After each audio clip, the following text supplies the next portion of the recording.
Star Trek Lower Decks Review, Season 4, Episode 5. Space. The fun. In the tradition of Star Trek, we have an episode where everybody loses their minds. Yeah. I love the fact that they used both the Vulcan and the Betazoid one in the same episode, and even drew attention to the fact that, damn, what is it with telepathic species and making people go psycho? And I didn't realize, I don't know if this was just a deep cut lore, or they made this up for the episode, but the Caitians hunting the Betazoids, I think that's new, because it's either new or deep cut. I don't remember anything about locations in outside of Lower Decks. Yeah, well, yeah. So I think they were in the animated series. So it's either the animated series. Betazoids didn't exist until TNG. So the Betazoids. Yeah. Okay, if they didn't exist until then yeah, no, this is new, because the Caitians only really pop up in the animated series, from what I understand. And if the Betazoids didn't show up till TNG, then, like, no, this is new lore. This is new stuff they're throwing in there, which is interesting. I mean, at least it's synthetic now. Yeah. It's just not the same. It was about the hunt. And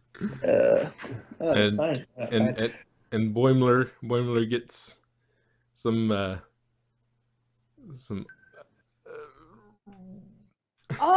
counseling. Yeah, I remember. What? I remember them in the animated series. Oh, Betazoids? No. Okay, Caitians, yeah. Yeah, that's where I think they first appeared, unless they came up in a TOS episode. I'm not remembering. But yeah, and it's only according to Memory Alpha, it's only brought up in the Lower Decks episode about them eating the Betazoid. Okay, it's new lore. I was like, Betazoids. It does feel like something that came out of, like, the animated series or something.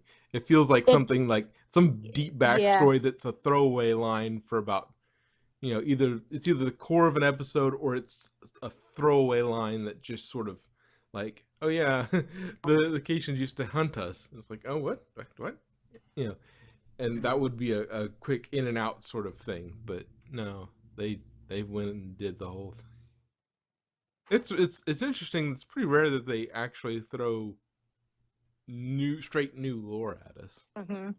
It's usually, we're taking some real friggin' deep cuts, and if you recognize who this guy is, like, congratulations, you're like in the 0.001% that you can understand who the hell this guy is. Although when I looked on Memory Alpha, I saw the TAS Cation, and I'm like, oh, her!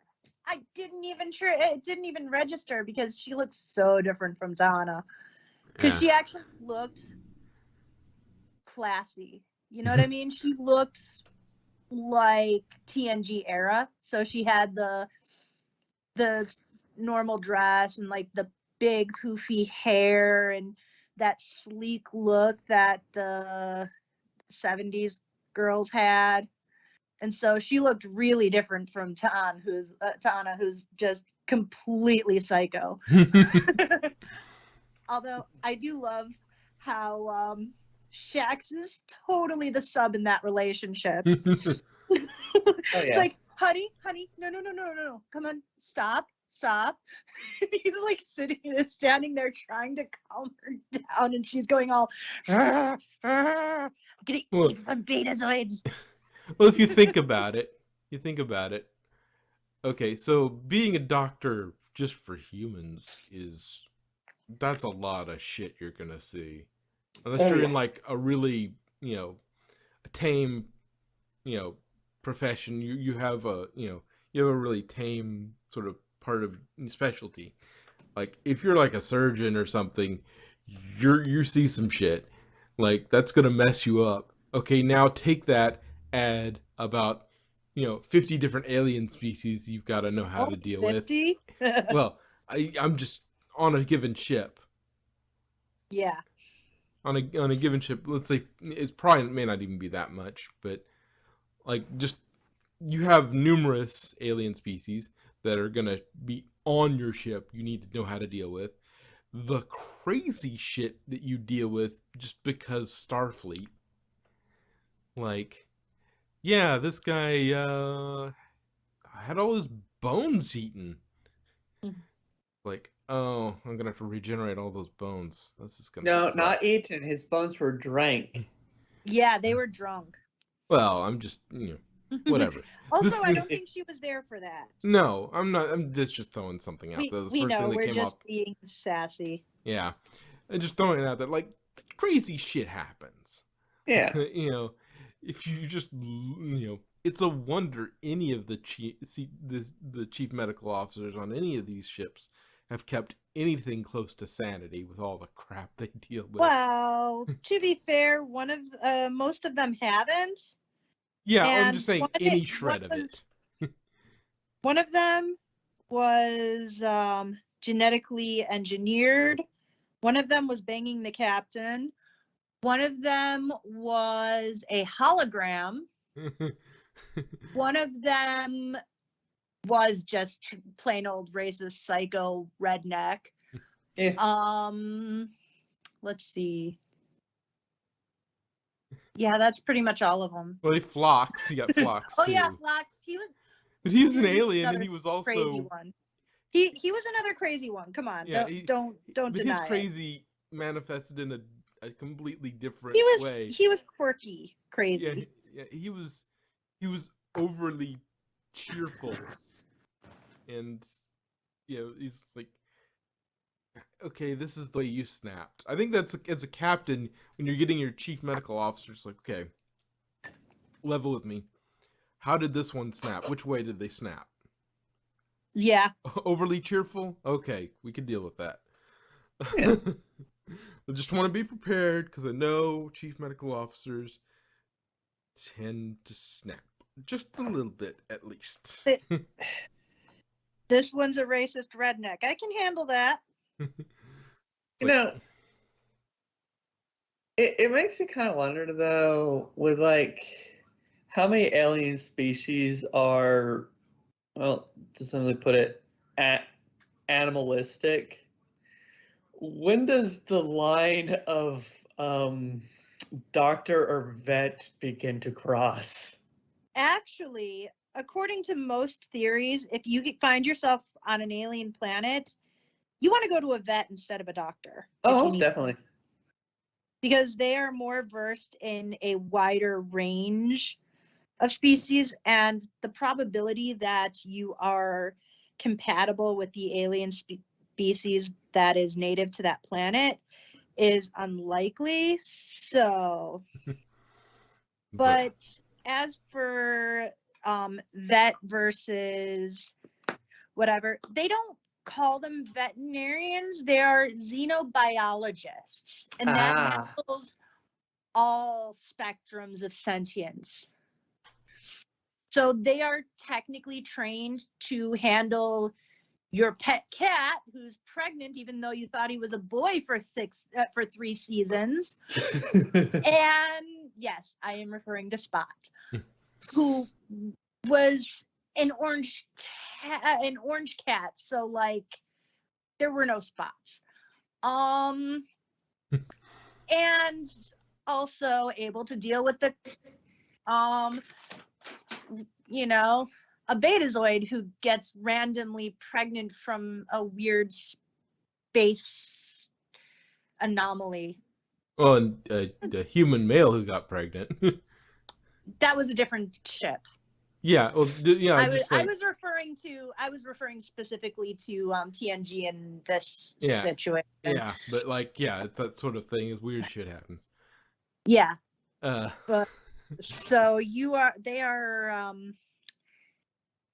are trained for most situations, and if you're the doctor, and I don't mean the one with the TARDIS, you are trained with millions of yeah, or no, billions. I think he corrected that. It's like, no, it's not millions, it's billions. but yeah, So the oh, it's I'm glad the security detail looks after the mental and physical well-being of the crew. yeah, I love that baby bear thing. That's so. He is such an uke. Like, I can't read your mind. Tough security guy, and it's like he's there, honey, sweetie, no, we don't do that. And then, hey, let's go do puzzles. Well, I mean, if you think about it, like from a security perspective, if you have enough time to get ahead of everything, like, why do people commit violence and disturb the peace and do all that? It's because, they're stressed out. The stress levels have gotten too high. Generally, if they're on that ship, they don't want for anything because food's plentiful. Everything they need is there. It's just that happens when they get stressed out. And so, like, if you can take that, you can kind of keep the stress levels tamped down. You don't have to stop a fight. I know, but I'm just saying, it's so, you wouldn't think to look at him that that's how he is. He's this big, tough security, and he's just like, let's do slam poetry and and read tarot cards and do puzzles. And I love I love the Betazoid. I can't read your feelings. I do slam poetry, bitch. Your thoughts are so layered. He's like, oh, this is a test. Yes, you got me. Well, I mean, in Boimler's case, that's kind of the best way to do it because he loves tests. Although I do have to respect Boimler, he puts in way too much effort to remember everybody's names. Oh yeah, I am constantly forgetting people's names. The same. I wonder what the crew size is on the Cerritos. Because it's not galaxy size because it's way smaller, and this is not a, it's not a big galaxy or something like that. This is more, I don't know, maybe more akin to a Miranda or something. Like, how much is the crew? How many crew are here? How many names is he going to have to remember? The California class ship complement is 40 officers and 544 enlisted. That's a lot more than I would have thought. Oh no, never mind. That's not Star Trek California class. That's an actual. Okay. Yeah.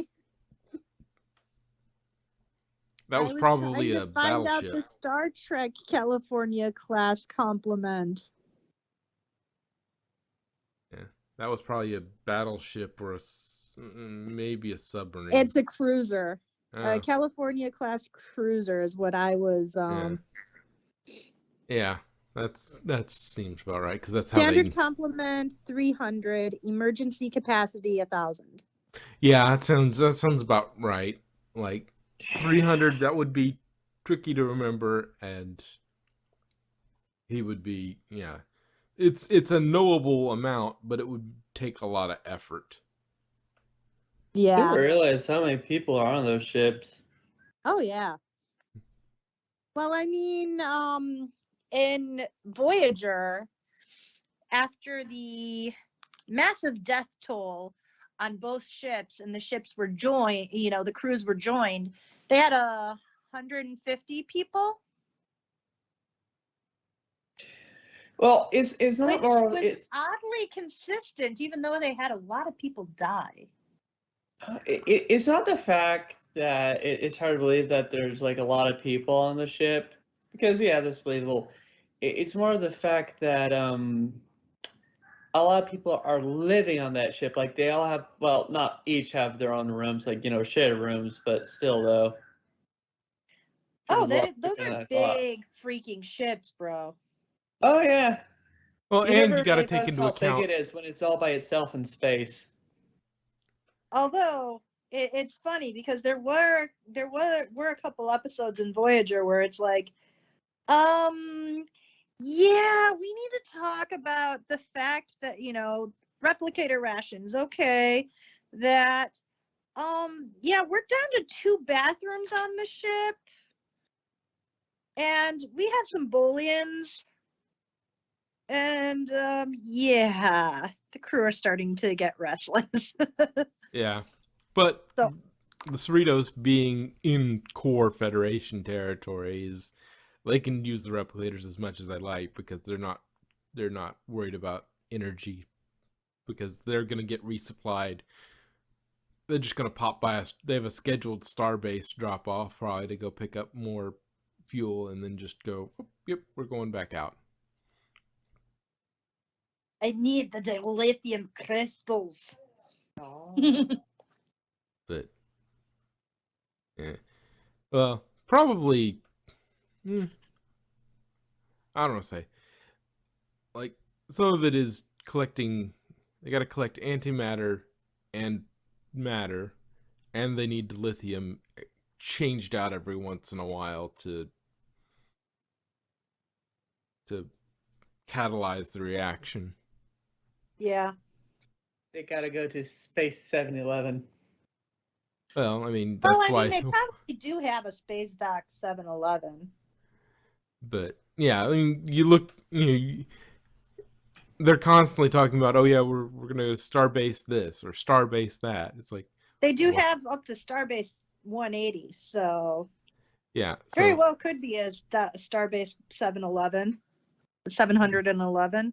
yeah, we don't know how many star bases there are, but yeah, they do the star bases are probably they take big cargo ships and then just load up the star bases and then either the ships get refueled and restocked en route or they just stop by a star base every once in a while. There are over 500 starbases. So wait, major Federation starbases are numbered sequentially, totaling more than 700 in 2360.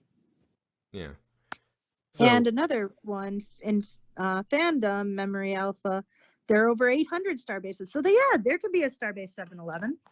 Yay. Yeah. Madrock is surprisingly happy about that. I can now get a space slushy. You could do that on the ship, probably. It's not the same. Yeah, it's not the same. You can make a space slushy. You can make a slushy at home. It's not the same as going to 7-Eleven and getting one. Especially on 7-Eleven day when you situation? can bring a fish tank and fill it up. Yeah. It's a soda stream situation. Yeah.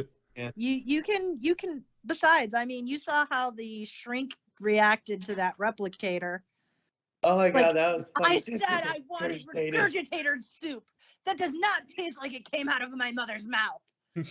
It's like, god damn, bird brain. You would think that other psychics would be immune to another No. psychic's. No. It kind of works out the opposite in some. It depends on the case. Sometimes they are, and sometimes they aren't. Yeah. Or at least you would have figured that they would be able to sense who is causing it. Well, not necessarily. It's kind of like if you're overwhelmed by radiation, it's really hard to find where that radiation is coming from. True, unless there's a banana in the room. Or a cobalt stick. That too. Oh, they finally have a very grainy photo of the ship. Yeah, that's the Loch Ness spaceship right there. Yes, I should now call it Nessie. Or maybe it's Bigfoot ship. It's the Yeti. You know, in lower decks, I wouldn't put it past them that the Bigfoot species To make that comment. yeah, to make that a canon thing that yeah, no, actually the Bigfoot is real. They're an alien species. They kept sort of monitoring Earth's sort of out in the wilderness to try and No. They were humans' ancestors who came to Earth and specifically created humans based off of their genome. So they were. Then you start stepping on the preservers' toes, because that was their whole deal. Their whole shtick was we make. Then again, it could be if they were made by if the Bigfoot kind of species was made by them, they would have made something in their own image, which would have been something that But would the message hold up? I don't know. Anyway, it's too much. But no, yeah. I was just making a mockery of one of those religions.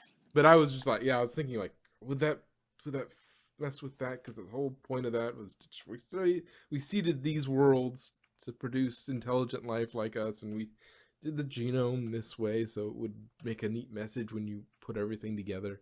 It's like, okay, but yeah, if they just made, the Bigfoot is actually, the ones we see are scientists. The ones we see, the ones that are, the hoaxes that we see, or misidentified things those are just alien Bigfoots. Well, I mean, one wasn't misidentified. It was a hoax. It was straight up. That one was dude in a monkey suit. Yeah, that's why I prefaced it with hoaxes and misidentifications. But yeah, those were actually real, and they were actually just aliens coming to sort of scan the Earth environment. And then I mean, Starfleet has done that on plenty of primitive worlds. Yeah, and and the hair wouldn't necessarily have to be real. That could be just like a ghillie suit that they take to blend in with the Earth environment, so that humans are less likely to notice them. And the first thing they say, well, first of all, calling us Bigfoot is very hurtful to us. They actually do have massive feet. It's still hurtful. I am only a size 24. like we don't come to your species and call you Big Nose because you have a big honker on your face. But yeah, it was. Yeah, that would be funny. Everything's grainy and you can't get a good reading on them, but it's all because they're space Bigfoot. I think. And Yetis are just them in their winter gear. Yeah. Did we actually have anything else left? Yeah. I was saying about the Romulans. How it's like, ah, like I know they didn't technically go to neutral zone. Let's go hang out here. Yeah, we're gonna lurk. It's not just we'll go over here and monitor over here. No, we're going to lurk. Or whatever it was. And now you might disagree with this. But I kind of have to say that I think the Romulans are more fight hungry than the Klingons. Like, the Klingons only attack you if you attack them first because they want the fight. Romulans be like, oh, you entered our territory, pew pew. No, not exactly. They are more skullduggery. Well, and they want to catch you in a legality. They want to catch you. Oh, you've crossed the neutral zone. Oh, you violated this treaty. Oh, you've done this. Like, they're the kind of person who they would make really good military lawyers because oh yeah. First of all, they are really nuanced and they're very spy happy. Like, you know, the stereotypic spy characters who are all like, you know, how you do, you know, that sort of thing where they say one thing and then you can see the thought bubble of them saying something else. That sort of thing. They're that kind of character. Very skullduggery. I like that phrase, skullduggery. It's fun. And they're very just overly maliciously compliant with their treaties. It's like, you took you're 1 inch into the neutral zone. I need to commandeer your ship and search it for spyware. It's like, I'm sorry, we just got a little too. No, you're in our. Well, and there's a reason the Romulans and the Klingons don't get along. Like, because Romulans are very straight. I mean, Klingons are very straightforward and very like fastidious and like. Well, if you know if you have pissed off a Klingon, you probably know it. Oh yeah. If you piss off a Romulan, they're going to stew on it. They're going to torture you to death in a slow and very diabolical way. Yeah. They're the stereotypic supervillains from any James Bond movie. Yeah. I'm just imagining somebody locking in a room a Klingon, a Romulan, and a why did I just forget that name? The thing Spock is. Oh, no, Vulcan? Yeah. You know, Romulans are descended from Vulcans. Somehow I think that'd make it worse. Because what happened was during the Enlightenment, when I want to say Sarek, but that was Serac. Spock's. Yeah, Serac. Serac. Yeah, it was Serac, right? Yeah. I'm fairly certain. I thought that was Spock's dad. But the Buddha of his time, basically. Yeah. Vulcan was a very tumultuous, very emotionally charged, violent race who had wars to make World War III look like a rough argument. Man. But then Savick, I think it was. Serac is right. S-U-R-A-K. Okay. Yeah, that's the important philosopher. Okay, yes. Serac brought the Vulcans together and taught them to control their emotions. And because Vulcans feel emotions way more strongly than most species. Their emotions are tightly reined in because if it's not, they will go psycho. Which is what happens during Ponfar. You know, those tightly wound emotions get out of whack because of hormonal, mating, they go rotten and they get violent.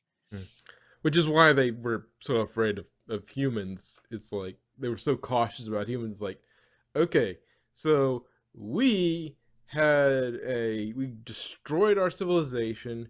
It took us 1,000 years to get back to where we are. we had to embrace logic. We had to do all this. And y'all did it in a fortnight. Did it in a century. In a century, you went from World War III to spacefaring. Yeah. We were, and you didn't embrace logic. Well, you sometimes embrace logic. That's what freaks us out. Is sometimes you're a bit of a Klingon. Sometimes you act like the Andorians. Sometimes you embrace logic. It's like you're like us, but you didn't need to embrace logic, and you did it in 1/10 of the time. What the hell? What are you gonna be like in a century from now?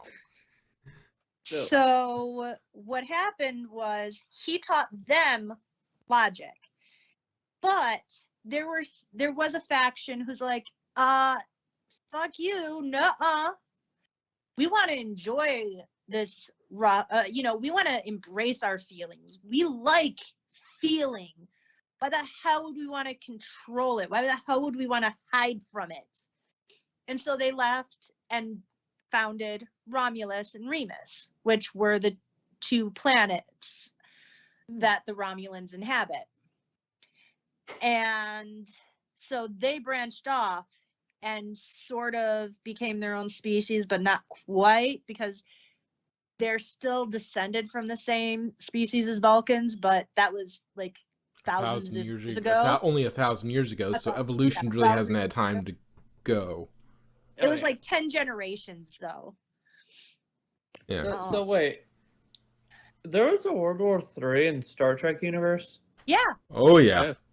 And there was actually the 1990s, I think. It depends on which what. True, because they kept pushing it back as, wait a sec, we got there and it didn't happen. Yeah. So they kept pushing it back as time progressed, because like in the original series it was the 1990s. Yeah. Late 80s, early 90s, but it's like, we're at 1990 and it hasn't happened yet. Quick, let's make it 2000. Yeah. Thank God it hasn't happened yet. Yeah, and there was the Bell riots, which were supposed to have happened like this year. Yeah. And well, I mean, it didn't happen, but technically speaking, not far off. Yeah, but that was like 4 years ago. Still though. But yeah, so like they have, because they initially said it. Oh, that's 30 years from now, and that's, or whatever the time was when they announced. They said, oh, the 90s were World War III.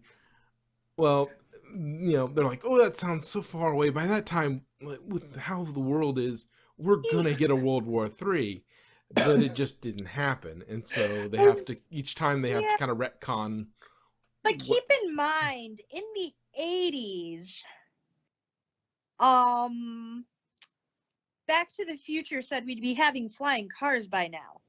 True, but I'm sorry. You're making it sound like they're so disappointed that World War III didn't happen. Well, not disappointed. It's like, much as now they have to retcon everything to make everything work again. It's like, God damn it, please, just this once, let it happen. Well, I mean, we're not supposed. Was it First Contact is something like 2063? I don't remember. I thought it was sooner than that. It's a ways off. I thought it was like the 2040s. No, 2063. First Contact. Oh yeah, it was 2063. Yeah, it's like April 5th, 19. Yeah, I almost said it. I didn't trust myself, but yeah. April 5th, 2063. Because there's a clipper on YouTube with that name. Damn, I might still be alive when we get First Contact. No, you won't. Hey, I can bring. Yeah, we got 40 more years. I think of anything more of the episode. Okay. Well, you got a little more Star Trek knowledge. Oh yeah. Yeah, we got some nice Vulcan concession. Oh yeah. Trying to send to, be like, I want to go home. It's like push. Oh, But shit. she stayed anyway. Oh. You're my best friend. That is incorrect. No, it's not. It's like, let's Um, hug. Hug. Can I get a hug? I only allow one. Gosh, next time call me if you're going to do a hug. so we talked Tendy about- is so adorable. and she is one of my favorite characters.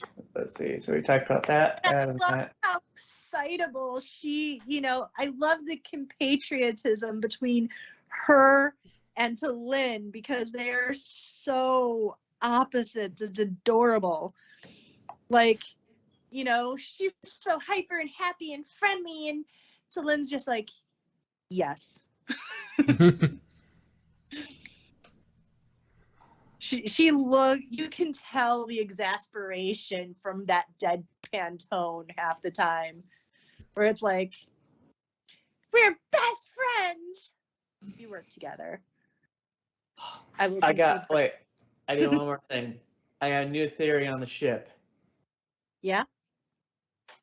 It's a new advanced Vulcan ship. They've logically decided the only way to stop war and everything is to kill all the illogical aliens. I don't think so. Me neither. I just randomly thought that. All right.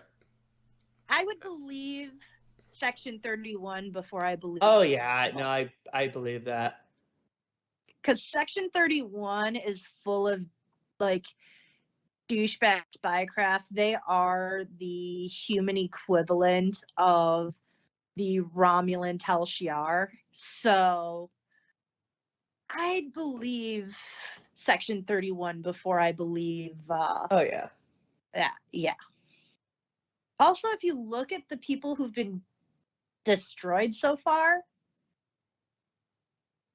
we got the Klingons, we got the Romulans, we got the Orions. So, and it's doubtful that it's the Betazoids because they're the ones who showed the information. Yeah. So, they're people who are less reputable in the eyes of the humans. And technically speaking, I think I may be wrong, but I think the Orions were only destroyed because they kind of provoked first. Like the ship was just going by. Yeah, they did. It did seem like that because the ship really didn't pay attention to them until they tried to raid it. Yeah. So, whereas the Klingons and the Romulans, they were more. That was a direct attack. That was directly, let's kill them because they're our enemies. So, Yeah. my theory is still Section 31, and probably. I doubt he's captain at this point, but a high-ranking officer on that ship is going to be Boimler's transporter twin. Oh yeah. And the finale of the season is going to be Boimler versus Boimler. Oh yeah. Trying to, our Boimler is trying to stop the Section 31 Boimler from destroying the peace between the species. What how many episodes we have left? Aren't there usually 10? Yeah, depends. I think so, yeah. Let me see. Okay. Well, I think we've about run this one through its course, so. Oh yeah, yeah. I'll just go ahead we've added so much lore that I mean, that's Data's pretty gonna much be a normal jealous. review. We've added so much lore, Data's going to be jealous. Oh yeah.